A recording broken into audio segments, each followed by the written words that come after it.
অপরাধ বিরোধী পুলিশের অভিযানে ব্রাজিলের রাজধানী রিও ডি জেনিরোতে ৬০ জনের বেশি মানুষের প্রাণহানির ঘটনা ঘটেছে। ২৮ অক্টোবর পরিচালিত এই অভিযানে নিহতদের মধ্যে ৪ জন পুলিশ সদস্যও রয়েছেন। সরকারি তথ্য মতে নিহতদের মধ্যে যারা পুলিশ ছিলেন না তারা মাদক পাচার চক্রের সঙ্গে সম্পৃক্ত সন্দেহভাজন ব্যক্তি। এদিকে মাদক চোরাচালান সহ সন্ত্রাসী কর্মকাণ্ডে সংশ্লিষ্টতার অভিযোগে ৮১ জনকে গ্রেপ্তার করা হয়েছে। আগামী সপ্তাহে রিওতে অনুষ্ঠিত হতে যাচ্ছে বৈশ্বিক মেয়রদের সম্মেলন C40 এবং প্রিন্স উইলিয়ামের আর্থশট পুরস্কার অনুষ্ঠান, যেখানে পপ তারকা কাইলি মিনোগ ও ৪ বারের ফর্মুলা 1 চ্যাম্পিয়ন সেবাস্টিয়ান ভ্যাটেল সহ বহু তারকা অংশ নেবেন।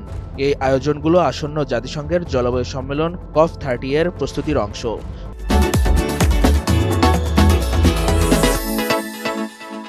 যা আগামী ১ থেকে ২১ নভেম্বর উত্তর ব্রাজিলের বেলেম শহরে অনুষ্ঠিত হবে। রিওতে বড় আন্তর্জাতিক ইভেন্টের আগে ব্যাপক পুলিশ অভিযান নতুন নয়। ২০১৪ সালের বিশ্বকাপ, ২০১৬ সালের অলিম্পিক, ২০২৪ সালের G20 সম্মেলন এবং এ বছরের ব্রিক্স সম্মেলনের আগেও এমন অভিযান চালানো হয়েছিল।